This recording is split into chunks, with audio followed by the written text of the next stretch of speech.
Hello, everyone. I'll give you a second to get connected to sound.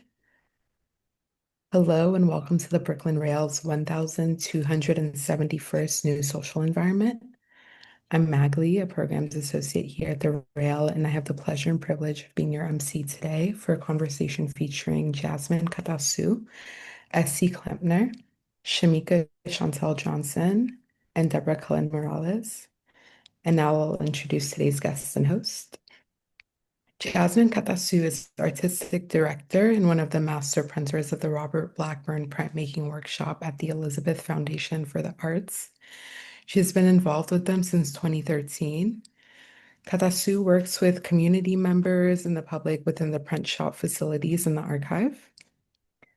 Essye Klempner is Director of Programming and Partnerships at the Robert Blackburn Printmaking Workshop at the Elizabeth Foundation for the Arts. For nearly a decade, she has led the residency and educational programs, partnerships with colleges, museums, and institutions, and has activated their archive of over 10,000 prints through exhibitions and public programming. Shameekia Shantel Johnson is a writer, curator, and researcher of Afro-Caribbean ancestry from New York City. Working from the critical framework of social architecture, she considers the multidimensional relationship between people, politics, narrative, and environment. Currently, Johnson is perfecting her nomenclature, Red Notes, an ongoing body of work investigating Black people's psycho-spiritual affective relationship to the color red and its presence in social space. And our host today, Deborah Cullen-Morales, is Senior Program Officer for Arts and Culture at the Mellon Foundation. Previously, she served as Executive Director of the Bronx Museum of the Arts, Director and Chief Curator of the Wallach Art Gallery at Columbia University, Director of Curatorial Programs at El Museo del Barrio, and Curator of the Print Collection at Robert Blackburn's Printmaking Workshop. Her work has focused on modern and contemporary Latinx, Caribbean, and African American art. And with that, I will hand it over to Deborah to get us started. Thank you so much, Magali. It's such an honor to be here and with all of you today. I am here to set us up for an exciting conversation, and we're going to focus on Press and Pull, 2 decades at the Robert Blackburn Printmaking Workshop, a really important exhibition that's on view currently at the James Gallery at the CUNY Graduate Center on 5th Avenue and 34th Street. If you have not seen that, run over and see it now. It's on view until November 14th. 2 decades. Why are we saying 2 decades? Because we all know Bob was around much longer than that. So I'd like to just sort of set us up to say who was Robert Blackburn and what was the printmaking workshop. And we're celebrating 2 decades of the workshop persisting and indeed thriving beyond Bob as he wanted it to be. So who was Robert Blackburn? For those of you who don't know, Bob was born in 1920. And passed in 2003. He was raised in Harlem under the Harlem Renaissance, attended all of the spaces and places there, and learned printmaking at the Harlem Community Arts Center, the WPA, among other spaces. He went to Art Students League, where he met Will Barnett, his mentor, and he then moved down to the Chelsea area after some time, and by October of 1947 had acquired his own litho press because printmaking was his passion and his love, specifically lithography. So Bob ran his own private atelier from that point in 1947 until 1971, where he invited all kinds of people from all over the world to come in and make prints, including people who never thought they were going to make prints. He convinced them and made a space of incredible experimentation and exchange. In 1971, the workshop was officially incorporated as a not-for-profit organization. And it moved to a couple of different spaces, but primarily in the same Chelsea area that he settled in, until he became sick and concerned about the future of the workshop. And at that point, Bob worked on becoming a program of the Elizabeth Foundation for the Arts. He wanted the workshop to persist beyond him, and he wanted it to be cared for by an organization. And that's how it became a program of the Elizabeth Foundation for the Arts, where it currently manifests on West 39th Street. So I met Bob as an intern at the workshop and worked for him in many different capacities, and also organized the print collection at one point and worked on an acquisition of the print collection by the Library of Congress, where the largest concentration of Bob's own work is currently. I wrote my dissertation on his work, and I think that's part of the reason I'm here to host the conversation today. And I remain involved and available to everyone at the printmaking workshop. So that's a little bit about the workshop and Bob, and we're seeing some nice historical photographs of the various sort of spaces and people of the workshop, although it's a long time from 1947 till today. So there's many things. So I just wanted to set us up a little bit for who was Bob and what is the printmaking workshop and why is it now the Robert Blackburn Printmaking Workshop at the Elizabeth Foundation for the Arts, or otherwise known as EFA RBPMW, as we acronyms like to say. So here we are. So now I'd like to really focus on what this 2-decade exhibition is celebrating, the persistence and flourishing of Robert Blackburn's vision. So Shameekia, maybe join me in this conversation and tell me how you came to this project. Yes, I would love to. Thank you so much for having me, Brooklyn Rail. Thank you so much to Essye and Jasmine for inviting me to be part of this show. I was asked by both of them to join this project after they had won the Terra Foundation grant, where in that proposal they had outlined just the history of what the workshop has been, as you previously mentioned, but also really just honing in on the past 2 decades that the print shop has been spearheaded by EFA and all the artists, the contemporary artists that came through and experimented with the medium in various capacities. So I thought it was a beautiful way to gesture towards the past and frame our current moment and the ways that each artist are related to each other and this indirect genealogy of American printmaking. And I say American in terms of identifying the space where the print shop is, not necessarily a type of limited or exclusive idea of what an American is or what we're told an American is, but so much of Bob's legacy, specifically how he came of age as an artist, has been his ability to tap into various cultural communities, whether that was through WPA-sponsored programs where he had a flux of resources to learn art making, specifically printmaking, through Will Barnett, and then later on being able to acquire a press and open his space to other people. I think it's also important to mention that he came of age during the Harlem Renaissance, so he was immersed in a vital moment of American history where people, specifically Black people, were changing their relationship to art and making and contextualizing themselves and their environments through music, through literature, and through art. So that framed so much of who he is as a person.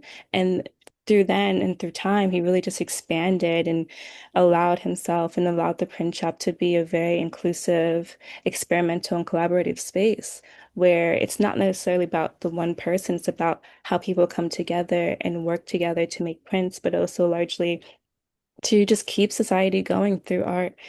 And I think it's such a beautiful way to pinpoint him as an artist. So this is what the first room is. It's sort of a precursor about Bob and how he came to be.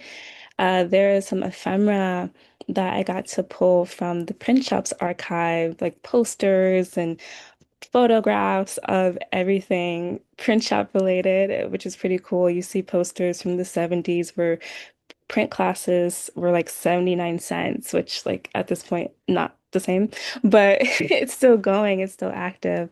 But I think the biggest part of how the print shop came together is how so many artists believed in Bob's vision as a person, as a humanitarian, and they helped him develop. So a big chunk of the artists featured in the show are artists who were crucial to the print shop's history. Some tapping into people like Romare Bearden, Elizabeth Catlett, um, Faith Ringgold, and so many other people, especially Camille Billups. And these are some of Um, the pioneers, right? That you yeah, sort of yeah. some sections. Maybe walk us through a little bit the exhibition so we can have a view before we all run over there to see it in life. Yeah, for sure. So, as I got the proposal to look things over, artists were sectioned off in two different categories. So, early pioneers, legacy fellows, and artists within the 2 decades framework. And the early pioneers are basically artists that have been so crucial to shaping modern and contemporary art history to the point where the artists that are working and active today can easily pinpoint their relationship to those artists. A good example would be Stephanie Santana and Elizabeth Catlett. She cites Elizabeth Catlett as an influence for her work. And in many ways, thinks of Black feminist ideologies and like mythologies and shapes that in her practice in part because of Elizabeth Catlett. Then we have the next section being the Legacy Fellows. These are artists who came through the workshop around that 1960 1970s mark, and, or we leave a little bit later actually too, where they had interactions with Bob, whether he was their teacher or mentor of some kind. They were teachers themselves at some point throughout the print shop. Some of whom are actually still teaching today, like Michelle Godwin. And then in the later portion will be the 2 decades where the print shop is now being spearheaded by Jazmine Catasús and Essye Klempner, where they get to invite artists to come in and print. And it's another continuation of how he laid out this beautiful vision of bringing people together, specifically having a space where Black artists, international artists, and women artists can print. He was one of the first people to do that, especially having found the print shop during a moment of a heavily segregated period in American history. And now it's still an ongoing space. So it's pretty radical. It's pretty cool that all these artists are in a conversation with one another. So I got to, sorry, I started the exhibition after that sort of precursor room. I wanted to frame the opening or the entryway as a way to understand Bob as an artist as well. So much of his history or his lore has been about how he has been giving to others and how generous he is as a person. But I also wanted to make sure he was framed as an artist. And it's also tapping into what you've done, Deborah, with your dissertation, framing it as a master printer in American history and how Well, influential. maybe tell us a little bit about some of the works that we're seeing and how, like, it's a great idea to make these constellations of the people who were pioneering alongside Bob, like Elizabeth Catlett, and I know Yeah. you've written on her, and then you're bringing in some other artists who the legacy fellows who had that contact with the original Bob's workshop and Bob, but then they're coming back to work again and reinvigorate the workshop, and then the new artists who are just going on in their new, so tell us who we're seeing here a little bit, some of these artists. Yeah. Actually, is it possible to go back to one of the entry slides? Um, I guess that side 12 would be a good place to start. I don't think we have the image in this slideshow, but the exhibition officially starts with Robert Blackburn's Broken Stone, Untitled Broken Stone piece. It's a lithograph of a stone where he successfully broke it. And that was a big way to honor him as an artist, but also frame him within this zeitgeist of a master printer who is very foundational to American history. During his time at the ULAE, the United Limited Arts Editions, this was between 1953 and 1961. Robert Blackburn was printing exclusively for contemporary artists like Robert Rauschenberg, Grace Harrigan, Jasper Johns, Robert Motherwell. And there was an incident where he accidentally broke one of the stones for a Rauschenberg print due to an unleveling of the press. And Rauschenberg, being the person that he is, kept it in the frame. And currently, if anyone wants to see, it's at the Met's collection. You can see it online, but it's the title, The Accident. has this big fracture in the center of the frame, and it's never been done before, at least not intentionally. And since then, he has intentionally broken stones to play with the surface area, to play with his mastery as an artist, as a master printer. But going from there, he started off as a printmaker. With figurative art, but then slowly switched into abstraction and it became more lyrical, more beautiful. I want to cite specifically his innovations with color lithography, which in of itself is such a hard thing to master because it requires separate plates to make an image in various colors. So these are things that he has done as an artist that other people have been able to learn from and has very greatly influenced other artworks as well. But starting the exhibition with some works by Robert Blackburn in tandem with works by Romeo Bearden and Betty Blayton was a beautiful way to ground the history and these early pioneers because they have also been so influential in shaping and supporting the print shop, not to mention the ways that they themselves have been able to fund and lead artist-led spaces like Spiral. Romeo Bearden was a co-founder of the Spiral Collective in 1963, and Betty Blayton, she was the founder of the Children's Arts Carnival, which still continues to run, and we still collaborate them, or the print shop still collaborates with them on programming for the show and beyond that, actually. So And there's these threads between their own practices that I found to trickle into other artists, whether they were directly influenced by them or not. Remember Bearden being someone to play with collage and cubism and Lily trying to like manufacture or more so conceptualize this rich complexity of Black expression that's very rhythmic and mythological at times. And Betty Blayton tapping into the spiritual and environmental influences to kind of capture the beauty between someone's spirit and the world around them. So I felt like the way that they were operating as artists and also as leaders was a good framework for how a genealogy can form and how each artist can connect to one another. This wall in particular with Elizabeth Catlett is a really good example of that. In the wall text, she's mentioned to be the mother of Black art, and mostly in the way that she has been able to really contextualize Black female subjectivity and shape an understanding of the interior, but also like the world around a Black woman, um, and how she, in her own right, has been able to kind of shape shift between sculpture and printmaking. A beautiful thing to note is that a lot of the artists in the show aren't necessarily printmakers from the start. They actually came into it much later or through being invited by Blackburn or Essye or Jazmine to participate in this medium. So I feel like it becomes an explosion of actually what their practice has been And that continues onward. I want to point out, I just dropped in the chat Bob's personal website so that Mhm. so you can see some of his work if anyone's interested to go there. And also, like, it's interesting, and you've been pointing this out, Shameekia, and maybe Jazmine can join us as a master printer in the conversation.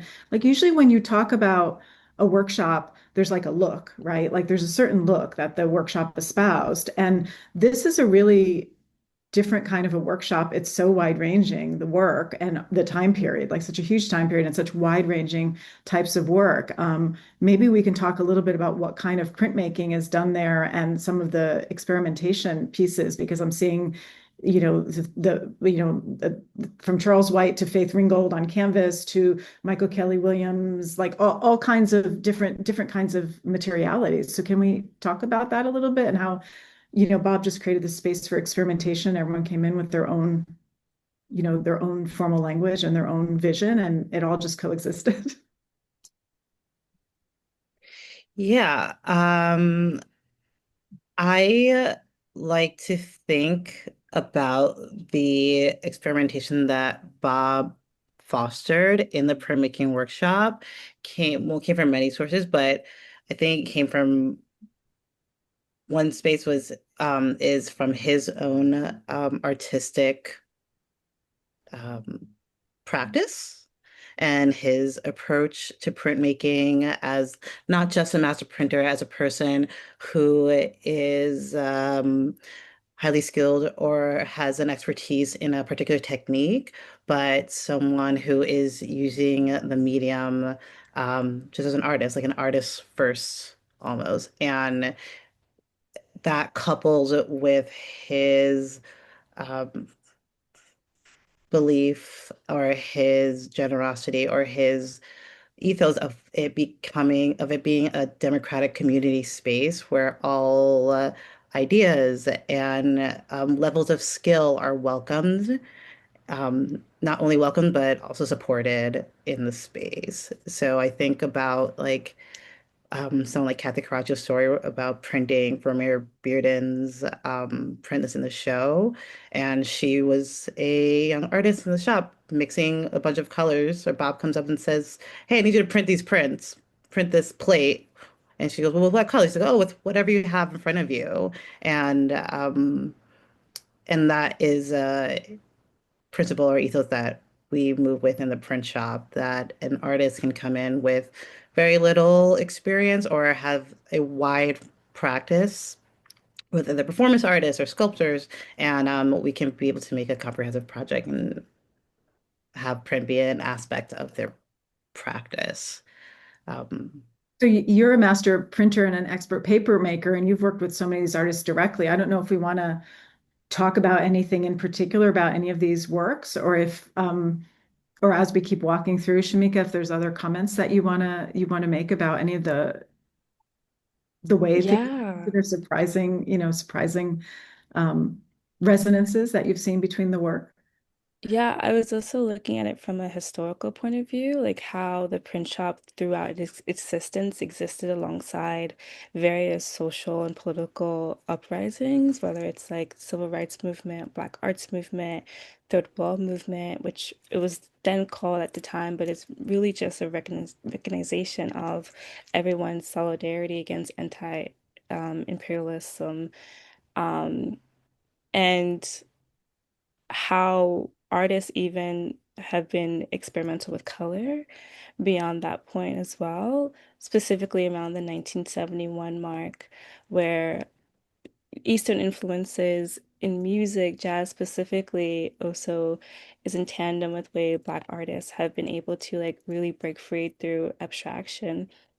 So those are some things that were also kind of floating around that I felt were connected with the work, even on the just general subject matter level, thinking about how artists kind of like think of the relationship to themselves and their environment. Rocky Ford in particular, she's someone who kind of gets inspiration from the world around her. So this print features shoe prints and words said or overheard, all within a frame, and she gets to explore that in a monotype, which is pretty cool.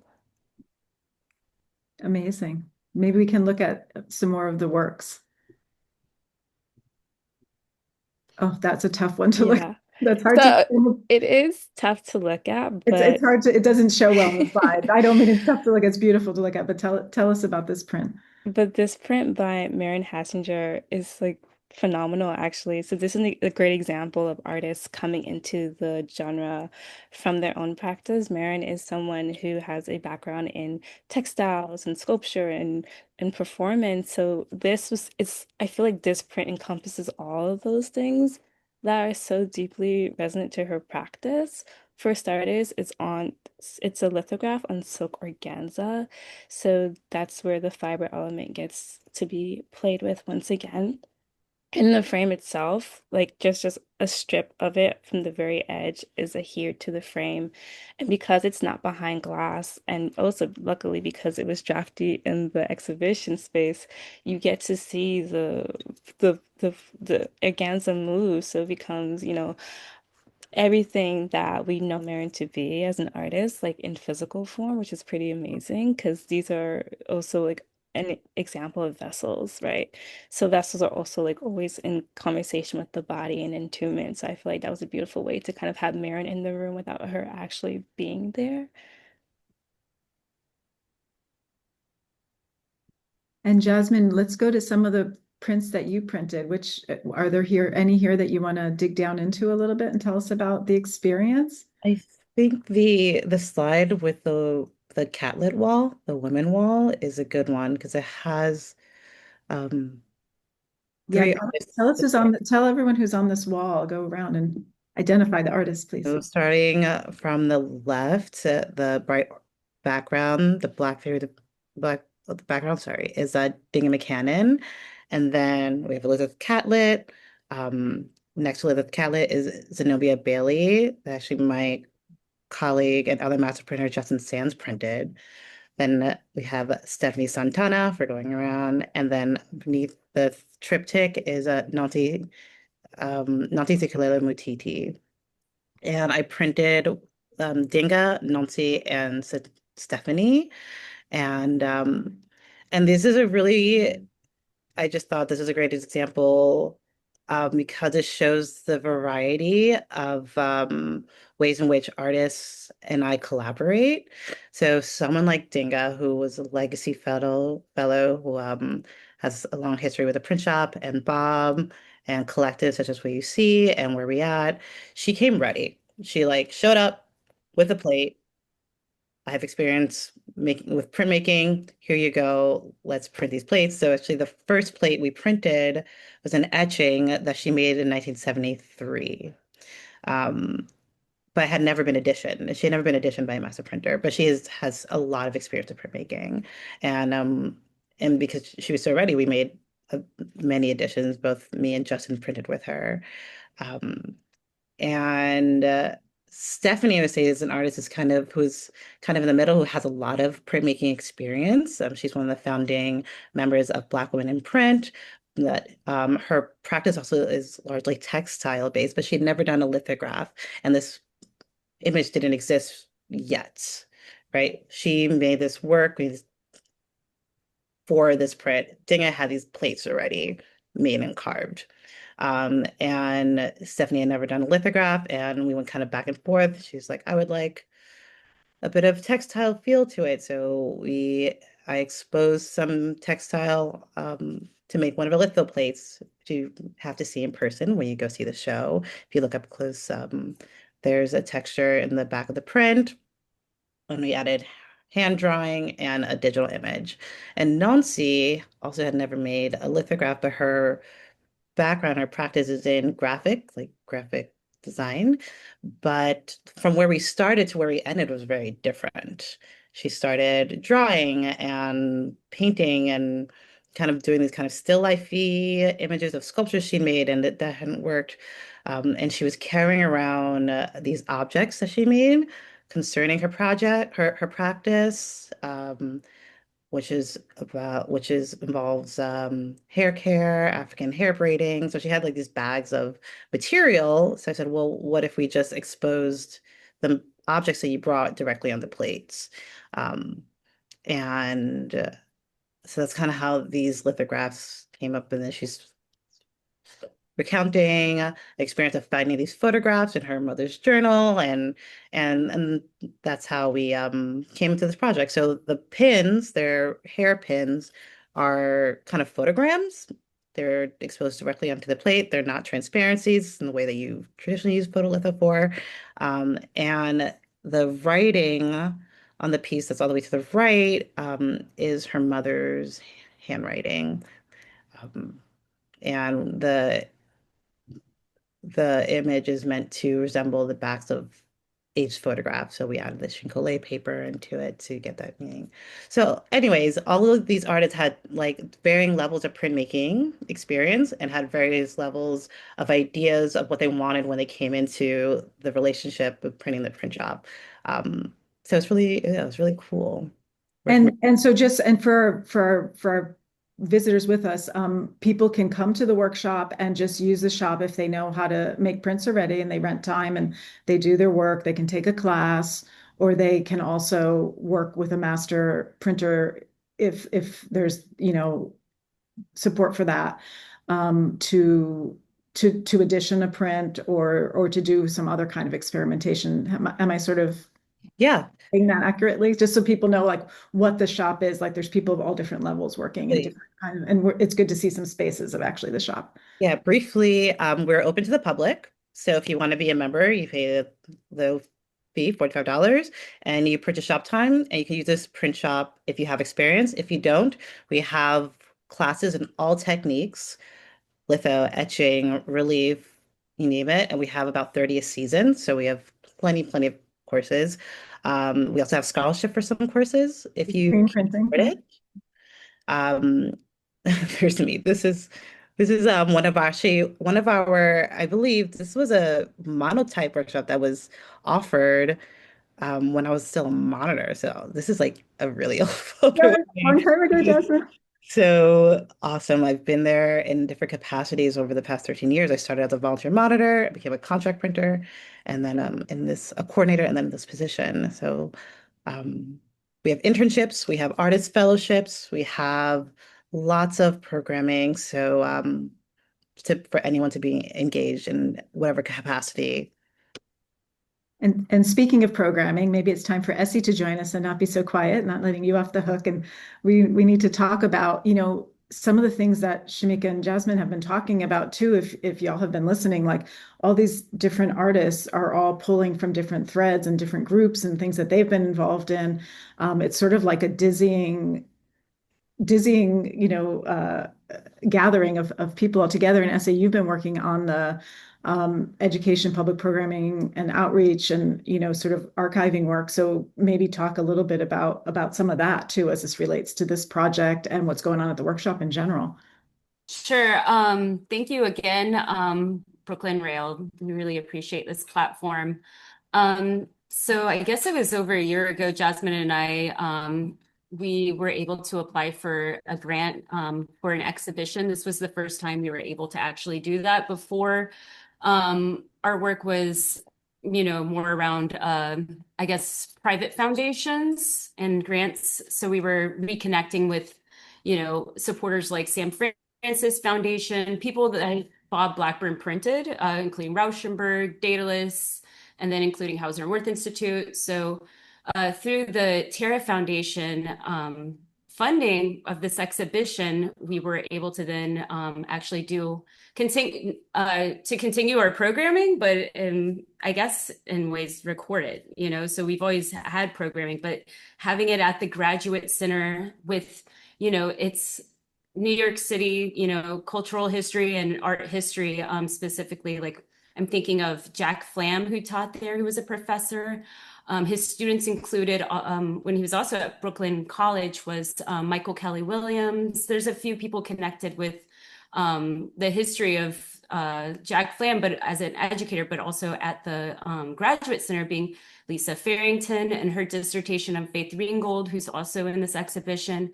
And then, of course, there's Jennifer Farrell, the print curator. And then obviously the biggest, of course, would be Deb Cullen, your work on Bob Blackburn himself. So it just felt so perfect to have this exhibition here. And it will be traveling. We're traveling the exhibition after New York. It's going to Boston. So if you also travel to Boston anytime next year, January through May, it will be at the Mass Art Museum. But we're looking at some pictures of the program. Yes. Look So at anyway, these major, so we have a lot of figures sitting here. Tell us about this program.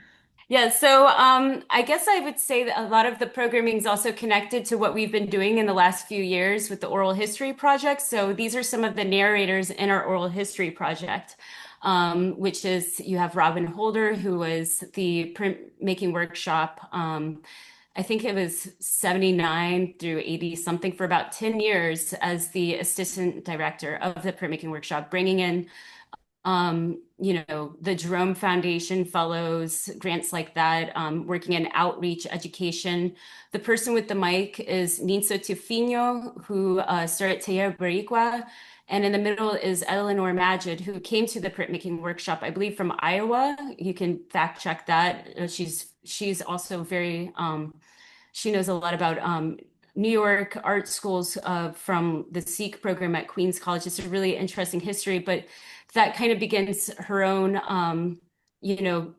starting of the Lower East Side print shop, and she was already working at the printmaking workshop, and then Bob Blackburn as a mentor, helping develop each of those spaces. And so I think that what we through the oral history project, but then and having this programming where we can talk to people who were there, who knew Bob Blackburn, who can give us an understanding of how to continue this legacy, this history in his name, and to honor him. So it's through education. It's through these not just within the shop scholarships and residencies, but then also outside and doing more public programming around education at all ages. This is actually with mobile print power. This was super fun. Another photographer took this photo. I don't think I did, but anyways, I'm also sort of the print shop photographer. But so we do have also, as I mentioned, continuing programming with the Children's Art Carnival that, as Shameekia mentioned, was Betty Blayton Taylor. There's a photograph of it. This was super fun. Oh my gosh. This was Alana Sears. We've been working with the Children's Art Carnival. I mean, obviously Bob way back with like Dindga McCannon, Faith Ringgold, all of them were teaching there. Even we mentioned Kathy Caraccio, but Michael Kelly Williams, he kind of he was also the first Legacy Fellow. He kind of brought up this programming, and Jazmine and I, we have ongoing conversations as with Oscar Blayton, Betty Blayton's brother. So there are these connected histories that we still engage with. And I'm also going to mention and thank Vita Curlin from Anyone Can Fly, Faith Ringgold Foundation. I mean, there's also a big component of this exhibition is Ethel Rania, who was through Ryan Lee Gallery working at Camille Billups Archives. And so, Dionys, who's running, one of the people that's running, and there's also Tomomori, the Children's Art Carnival. So we're all in communication, we're all working together, and it's just as though I think if Bob were living, he would be working with Betty, or he would be working with Dionys. And so I think our connected histories is, as long as we're working in these archives, we should be connected and in our programming. So that was really important setting up the programming for this. I think I'm a bit rambling because No, you're great. I mean, it's a beautiful web of, maybe someone can drop in the chat, or I can, some of the places you mentioned, Children's Art Carnival, Lower East Side Print Shop, Taller Boricua, like these spaces and many other, these spaces are all still around, right? And they all came out of like sort of the same moment and the same impetus to make art more available to more people. The democratic impulse, yeah. And it's important to note that Bob was seen as a mentor to these spaces. He was also part of the visual arts committee. So that was like supporting, early New York City. When I say early, I'm talking 60s, but like late 60s and 70s.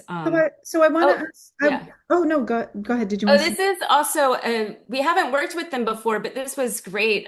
The Emily Harvey Foundation, and just learning about this collector, Emily Harvey, and then that they don't necessarily have installations of of exhibitions, but it's more ephemera because she has a Fluxus kind of collection. So we did this oral history screening, and here you can see. And say what the oral histories are, because I think that's important. There are 14 narrators. We received funding from Hauser & Wirth Institute, I guess about like 3 years ago, and then we started the video-based filming within 3 days. Camille Crane Drummond was the creative producer who interviewed everyone. And then, through the Dataless Foundation, we're still working on the website, but you guys can go see it for yourself. It's the Blackburn Oral History Project, and this is funded by the Dataless Foundation, which is also, I think, a big supporter of Brooklyn Rail, and their work is so important too, just in documenting contemporary, New York culture. So, you can see there's also themes that you can look up, like artists and collectives, Black Power, Harlem, I think it's music, but we did just have jazz as one. So yes, you can, it's still a work in process. But for us, it's important not, to look at the sort of model of the workshop where there's skill sharing and that maybe people leave knowing something about viscosity, that they know something about, maybe they learned the word chincolle. That's the only French word I think we use in the exhibition. We wanted to keep the wall labels like just communication and yeah. So Thank you. no, this is amazing. You all have been doing so much work, and it must be challenging, to work in the wake of such a strong founder and try to keep true to the vision and the mission that he set forth. And yet, it's 20 years later, and y'all didn't have direct contact with him. So that's, you're always working in the wake of this legacy, which is beautiful, and I'm gonna say can be challenging. I'm curious for all of you, just sort of a broad question, how that work is going. It seems amazing, everything that you're doing, I think. But how is the work going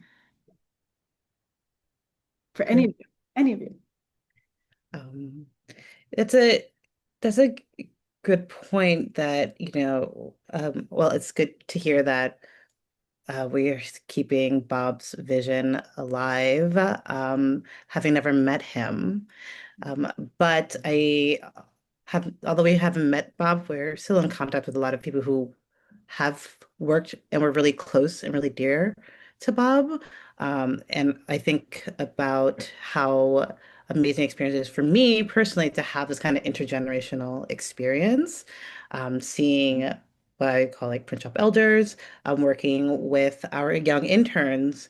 And I learned so much about Bob, of course, through the archive and through history and, someone like you, but also just through anecdotes of people who worked with him, were really close with him. And I'm working right now with Michael Kelly Williams. There's a print in the show of his that again, my colleague Justin printed for him, and we're working on a project now.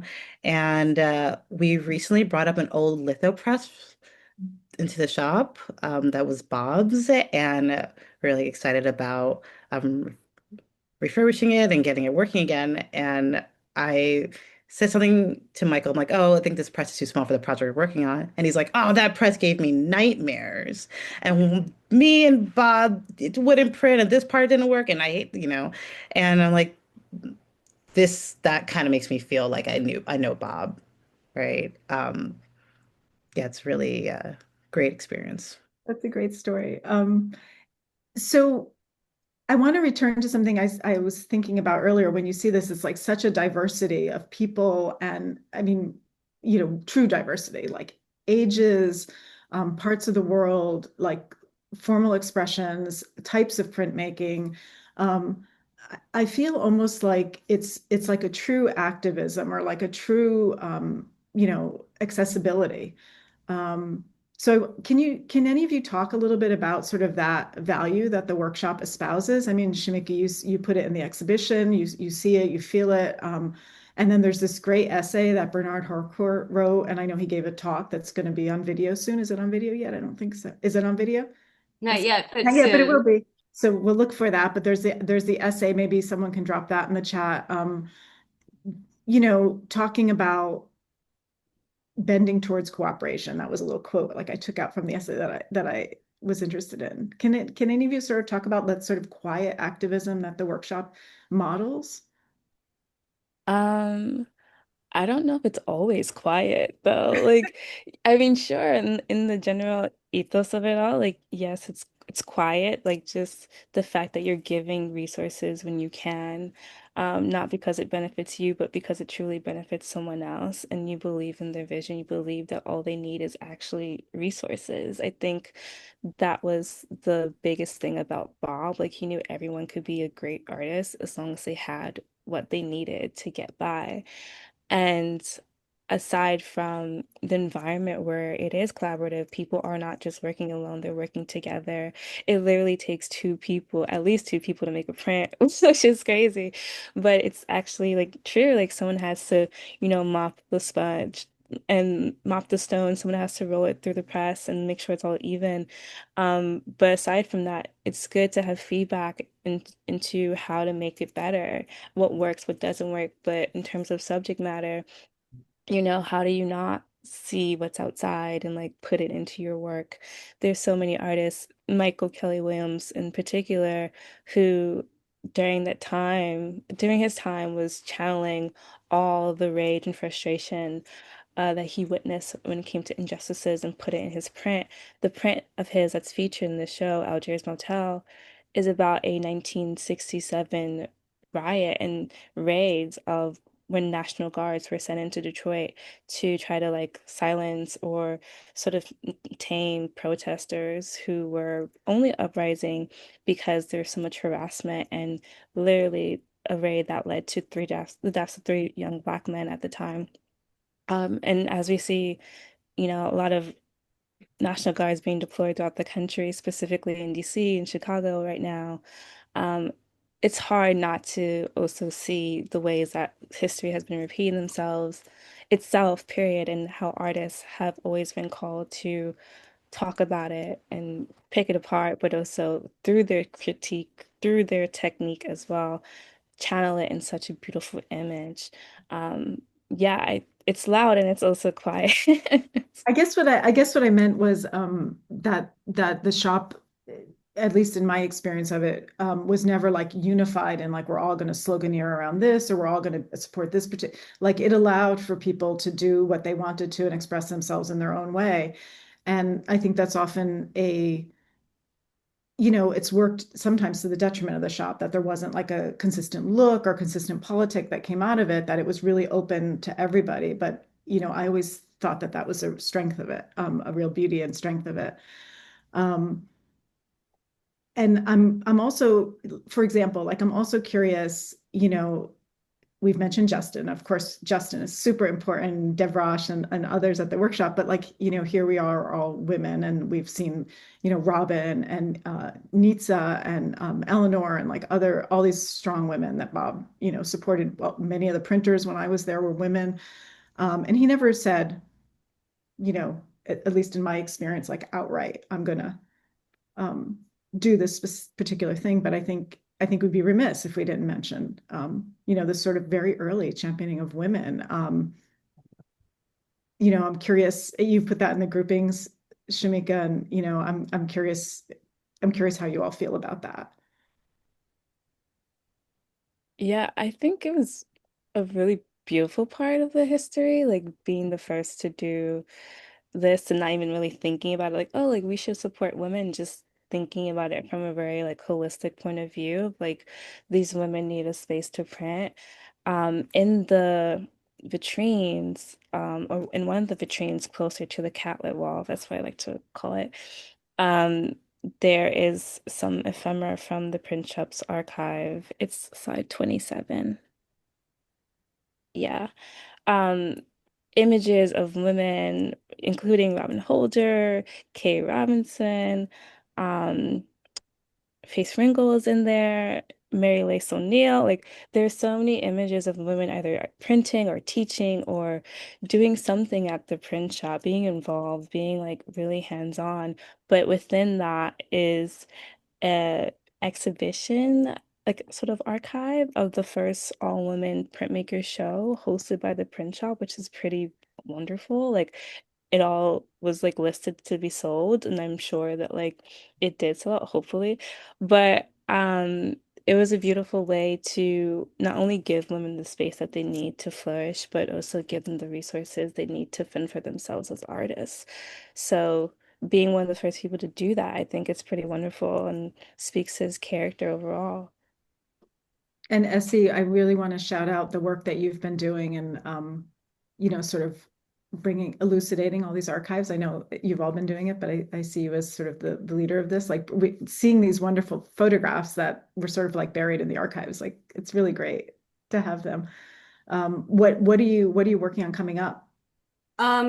Yes, so I wanted to mention actually there could have been so many artists, so many more versions of this exhibition. So I'm just so grateful that Shameekia like was able to just take these, I think you describe them as anchors from the archives. But I would say our programming, I guess that I think one of the first times I brought something out of the archives was a Mavis Pusey print with Glenda Medina. Now, Mavis is not in the show, but she is in the hallway vitrines, and there are this hallway vitrines, which we've actually shown at the Graduate Center before, prints there. Chris Lowry, he works there. He's also an artist at the workshop, including his wife and his daughter. So it's like multiple generations of people now working in the studio. But Practice Index was started by Paige Laino from Queens College. She's a professor there. She's been working in more of the digital realm of archives. I think she helped with EAI. She's at Watermill now. And then she was able to get some funding around working with the workshop this summer and scanning photographs and also papers and rehousing them. We still have many more boxes. So we're hoping maybe to find some funding just around the printmaking workshop papers that aren't at the Library of Congress. And then we're working on cataloging the collection starting next month with Imani Cogden, who's also curating a show around Asila, Morocco. That's another thing that Jazmine and I worked on earlier this year was applying, and we actually did receive the Tager Foundation. There's so many Bob's shop, he died not that long ago. So this is pretty recent history, although there have been people around for 4 decades, like Michelle Godwin or something, or Michael Kelly Williams. It seems like a long time, but for art history, it takes more time. So I'm hoping that we have more, PhD students that want to use the Printshop archive, write about it. There's lots of angles you can come in and talk about the workshop and to learn from its archives. Is that? Yeah, that's great. I want to hear more, I don't know, maybe from Jazmine about, or you either way, about Imani's exhibition that's coming up. And I also want to hear about the Tager Foundation grant. What else is that supporting? The Tager Foundation grant is supporting 3 years of programming, which will include exhibitions and portfolios. And now, the details of it. Oh no, that's okay. Just to know that it's 3 years of programming is amazing. Thank you, Tager. So we'll have it. So we're inviting scholars, curators to curate portfolios, and exhibitions that will help involve some engagement with the archive, but also publishing new artists. And Imani's exhibition, is that something you can tell us about, or Essye? I would say more immediate. I'm kind of working on the exhibitions and programming directly more so but Jazmine's going to be doing the printing of the portfolios, and she's also working with printing something for upcoming Nada Miami. Okay. And I don't know if she wants to talk about that. Okay, tell us about that. Oh, we are going to be down in Miami, and we are printing an edition with an artist named Devin and Morris. He's a wonderful artist who's been also a long time artist of the Printmaking Workshop, and we're very excited. So that's coming up very soon. And then Imani, I'm curious what Imani's working on, Asila, which you mentioned, Essye, and I don't know if anyone wants to tell us, and that shows up a little bit with some of the artists who are included in this exhibition. Tell us a little bit about the workshop's relationship to Asila, Morocco. Bob, he helped a lot of people just, giving them information, how to get a press to Dominican Republic. We found that in the papers, to Lahore. And then with Asila, Morocco, Imani is going to be giving a talk on the 14th. So that's upcoming, and she's going to be talking about her work. She actually traveled there. She met with some of the Malehi's family. There's also, she's working with the collection that's here in the States, and we have some of our own stuff there.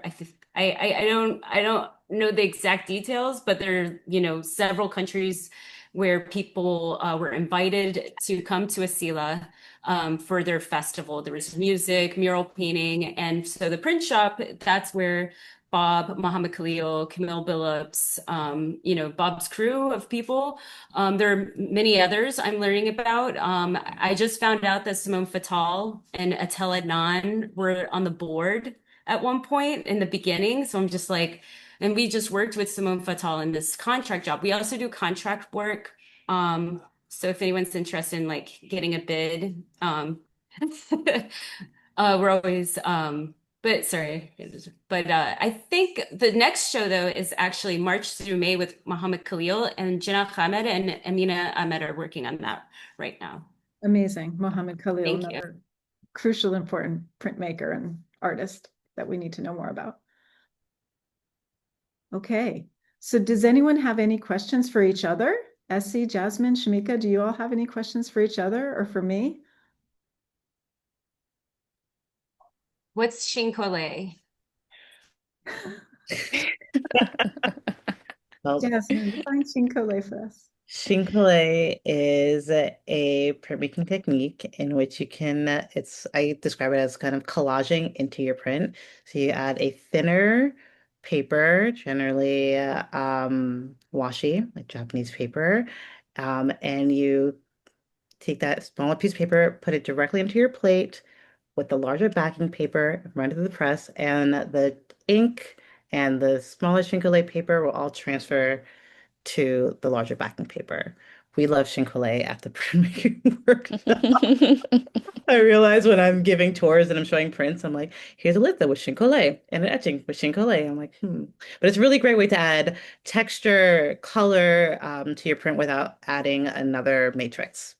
And this comes out of your love of paper and another Oh, organization, oh yeah. which I And I'm mentioned to also, Janae, right? So yes, yeah. paper nerd, paper love over here. Paper nerd, paper lover. I mean, there's so many techniques, but the important thing to take away here is that if one doesn't know, one could go to a place like the printmaking workshop and learn and be with other people and not in front of your computer. Yes. Well, I'm just so impressed with everything that you all are doing. I don't know how you do it all, from fundraising to programming to printing to running the workshop. So I know this is the tip of the iceberg. Thank you all so much. This was such a wonderful conversation to listen to.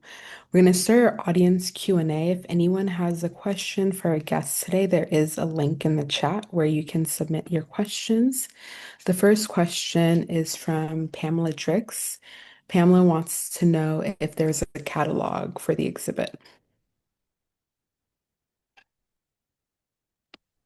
So right now we have a zine that features some essays by Ethno Reyna and a poem by Alma Birch, which we also play later today on this call. And later on, we'll have a official exhibition catalog for the coming months. Amazing. Thank you, Shameekia. The next question is from Christina. Christina, I'll give you a chance to unmute.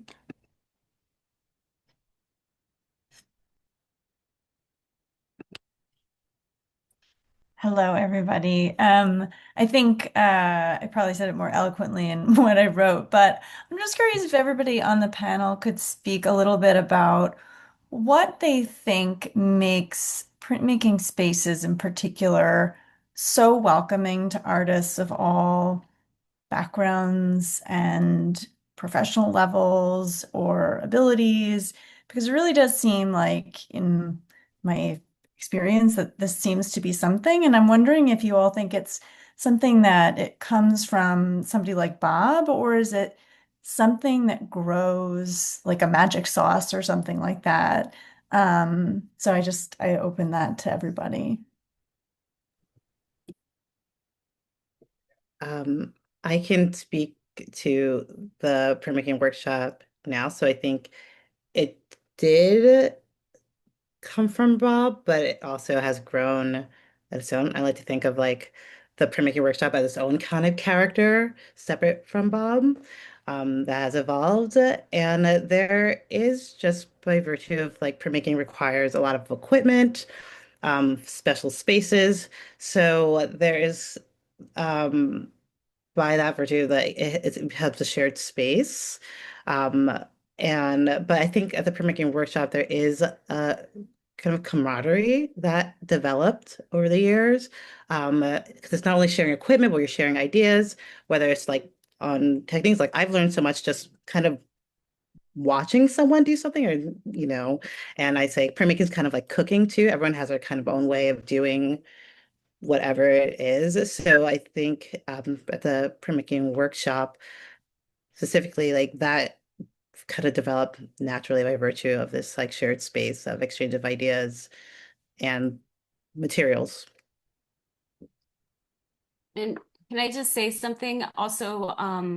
Yeah, it's you can take I mean, you're a master printer, you, Justin, and Johnny Andrews, and I guess you could go to Tamron, which is amazing. We have people that have gone to Tamron and they come to the workshop, but it's really, I think, years of just putting in the time, And then I was thinking of how much time Devraj has, how many decades of knowledge. We're so lucky to have someone like him who will show us, hey, they're not making hard ground anymore. We'll make our own, And then we're all like, there's this photo of us looking and watching him, and it looks really corny, but that's just the environment of the print shop, which might be very different if you go to another print shop somewhere else, which I think is just, yeah, it's special. Yeah, I'm the only one here that hasn't had a long-standing relationship with the print shop. Like, Jasmine and Essye worked there for X amount of years. I won't give it away, but I came in initially fully this year after having a special tour with Jasmine just last year. And that was actually the first time I got to see the print shop in its fullness. She took me through the collection then, and I was just blown away. But coming into it this year, it just felt so serene compared to all the other environments I'd been in, like coming from gallery culture where, you know, things are only quiet when it's closed. But yeah, I think there is something about camaraderie of like needing to rely on one another for actual advice and feedback, but also just from curiosity. There's never a dull moment at the print shop for sure. There's definitely people laughing and giggling while they're making zines. So it's just kind of beautiful to see people coming to a space where they can experiment, where they could play, but also where they can kind of relax at the same time. I think of it as like a sort of safe haven for many people who need a place to be, like a third space, as we're in a time where a lot of third spaces are dying. And I just want to thank Christina for her question. I dropped in the chat the Atelier 17 project that she's working on. She's a specialist on Atelier 17 and it's women, so knows a lot about print shop spaces. And Bob, of course, also, loved Stanley William Hayter dearly and he was on the workshop's board, and Bob visited Atelier 17. And in fact, he had lithography. And then when Atelier 17 was in the US and moving back to Paris and sort of winding down its time in the US after the war, Bob opportunistically then decided to bring Intaglio to the workshop so he could capture some of those great people who were working at Atelier 17. So that was a close community too. Thanks, Christina. Thank you all for those answers. I'm very curious to know how you all arrived at the print shop and what's kept you there for so long. I know you kind of touched on the energy and space that you've cultivated, but I'm very curious to know like what brought you there in the first place.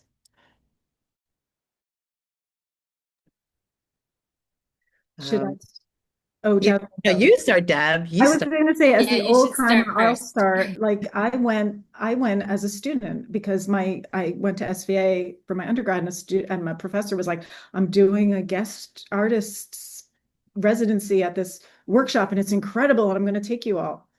So he took us there, and Bob was there and was like, "I need interns," and I was like, "I want to be an intern here," because it was all these people working in all these different ways from all over the place, and my school experience wasn't necessarily like that so much. So, it just felt like a really vibrant place with music and languages and people doing all these things and arguing and, lovers and like the whole thing. Like it was an amazing space. And Bob was so dynamic. So that's how I arrived. And that was, whatever, 40 some odd years ago. Jasmine, how'd you get there? I finished my studies in undergrad. I went to Hunter College. And then I interned, I majored in printmaking and I interned a couple of different print shops at Pace, and that's when I started papermaking at Dindga. And I was just looking for a print shop to make work, to be an artist. And I learned about the print shop and I became a volunteer monitor. And at the time we had a monitor program where you can volunteer time in exchange for workshop hours. And I just never left. I would spend many hours printing into the night. I learned a lot of, I just honed my skill into printmaking, and was in this beautiful community space with like other artists and other printmakers and learning from people like Deborah Cullen-Morales. That's the first time I did lithography was with this man, and I still consider him to be my teacher. And I just fell in love with the shop. It's truly the best place. It's my favorite place in the world.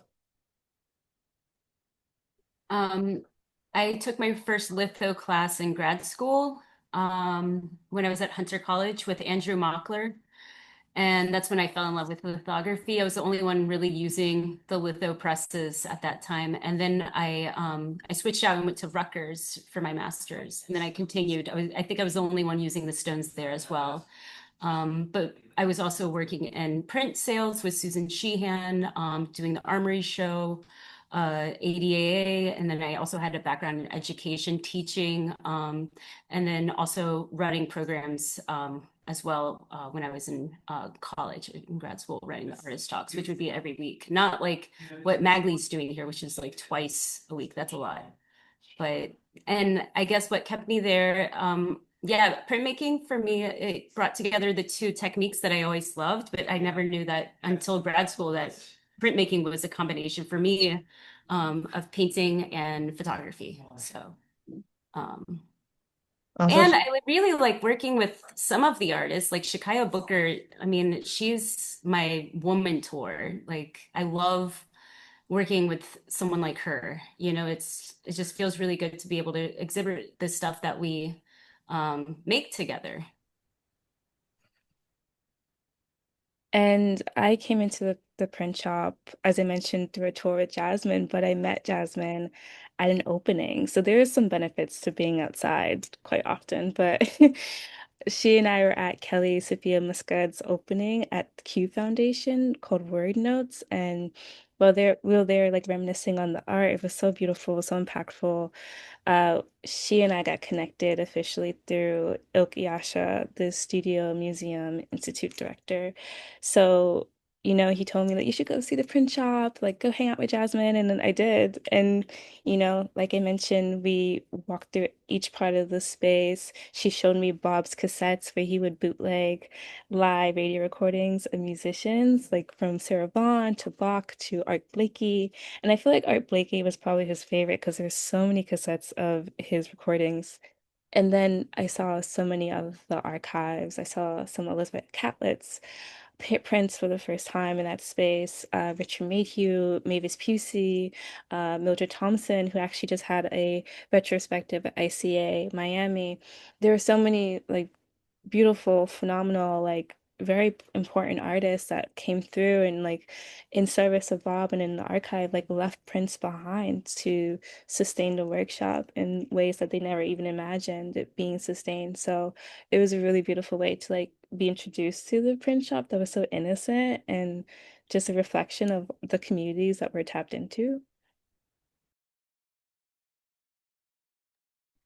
Thank you all so much for those answers. We have one last question, and an audience member is wondering if you recommend any reading materials about printmaking or Robert Blackburn.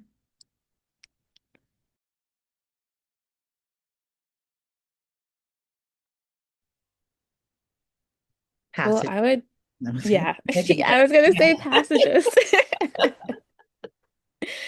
Passages is a exhibition catalog um, by Deb Cullen, features some of her writings on Bob Blackburn's early life and his artistic influences, shifting from social realist printmaking into more sort of figurative abstraction and then full-on abstraction later on in his life, moving from lithography to woodcut and etc.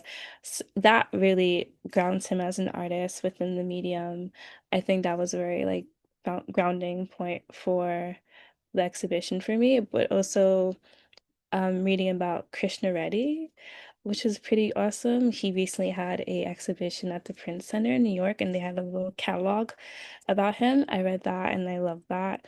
It was an introduction to him as an innovator as well. Like Krishna Reddy, if some of y'all don't know, he was a co-founder of the viscosity printing method, which is where you can print one color plate rather than using various plates for different colors. And that was the first time anyone had done that, especially with an etching. So a lot of his etchings are slowly saturated with like an immense amount of color and detail, and all that came from his experiments with color and mostly like linseed oil mixed with ink. So that was pretty cool to like see and witness in real time.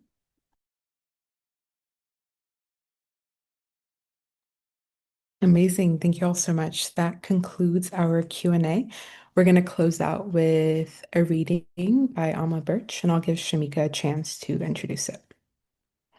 So Alma Birch is a fantastic poet from New Orleans, educator, fire spitter in her own right. But she made this poem in honor of the exhibitions featured in the zine.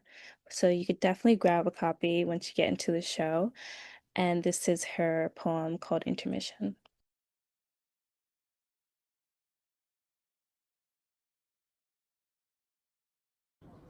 Thank you, Essye, for inviting me to be a part of this Brooklyn Rail presentation to help celebrate the Robert Blackburn Printmaking Workshop and the Press and Pull show at the James Gallery at the CUNY Graduate Center. I'm so honored to have my poem, Intermission, in the zine.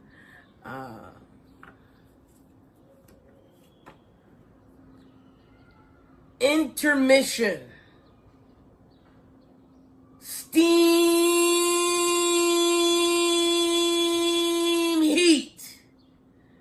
Bebop sound. Oleo tap tap. Killer muse. Bend fantasy. Light. Ray ray. Optic beauty.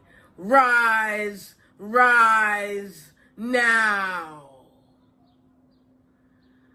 I want to take this opportunity to invite you all to my upcoming showing of concrete poems, their paintings and prints at the White Columns Gallery in the Meatpacking District here in New York City. The opening is on November 8th from 6 p.m. to 8 p.m. Hope to see you there.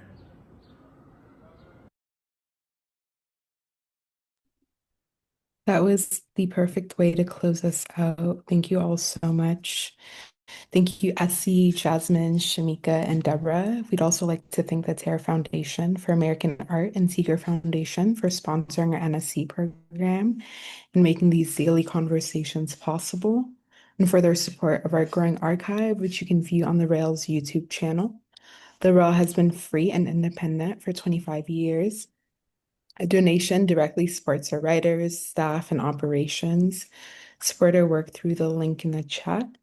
And if you're free, join us tomorrow at 1 p.m. for a conversation with Laura Reykjavik, Alexandra Juhas, Gil Hochberg, Jill H. Cassid, and Nicholas Mirzef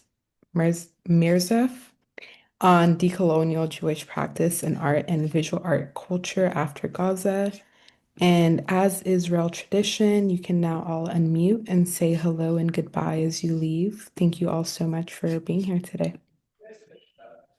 Thank you so much. Thank you so much. Thank you. you. Thank you. Bye. Bye. great Bob. conversation Bye, today. everyone. Thank you, Thank you, Essye. Jazmine. Thank Thank you. you. Thank Thank you. you, Zach. That reading by Thank you, Anna Deborah. was Thank you. amazing. Thank you. Long live Robert Blackburn. Yes, thank you. Definitely long live Thank you so, We so love Robert much. Blackburn Blackburn. family. Woo. Woo! Thank Bye, you all. everybody. Thanks, Brooklyn Rail. Grazie Happy mille. 25th birthday. Bye. Thank you. Thank you Bye, so much. Bye, everyone. Jasmine. Bye.